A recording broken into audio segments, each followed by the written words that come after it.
అడుగున కోట్ల రూపాయల నిధి. ఈ సరస్సు అడుగున కొన్ని కోట్లు విలువ చేసే బంగారం, వెండి మరియు నాణాలతో కూడిన నిధి ఉంది. కానీ దాన్ని ముట్టుకోవడానికి ఎవరూ ప్రయత్నం చేయరు. ఆ మిస్టరీ అంటే ఇప్పుడు తెలుసుకుందాం. అది కమ్రునాక్ సరస్సు. అది హిమాచల్ ప్రదేశ్లో ఉంది.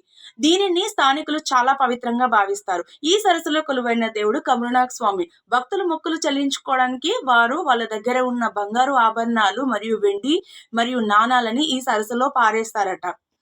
ఇలా శతాబ్దాలుగా చేస్తూ ఉండడం వల్ల ఆ సరస్సులో కొండలాంటి నిధి పేరుకుపోయింది. ఆశ్చర్యం ఏమిటంటే ఆ కొండకి, ఆ నిధికి ఎలాంటి సెక్యూరిటీ ఉండదు. కానీ ఒక చిల్లి గవ్వ నాణ్యం కూడా ఎవరు దొంగలించలేరు. అలా ఎవరైనా ప్రయత్నం చేస్తే వాళ్ళకి ఏదో ఒక అనార్థం జరుగుతుందని నమ్ముతూ ఉంటారు. ఈ సరస్సు అడుగున ఒక రహస్య మార్గం ఉందని, అది నేరుగా పాతాళ లోకానికి తీసుకెళ్తుందని అప్పటి పూర్వీకులు చెబుతూ ఉంటారు. కాబట్టి ఈ సరస్సు లోతు ఎంతో ఇప్పటికీ సైంటిస్టులు కూడా గుర్తించలేకపోయారు. మీకు ఇలాంటి ఇంట్రెస్టింగ్ నిధుల గురించి ఏమైనా తెలిసి ఉంటే ఫాలో చేసి కామెంట్ చేయండి.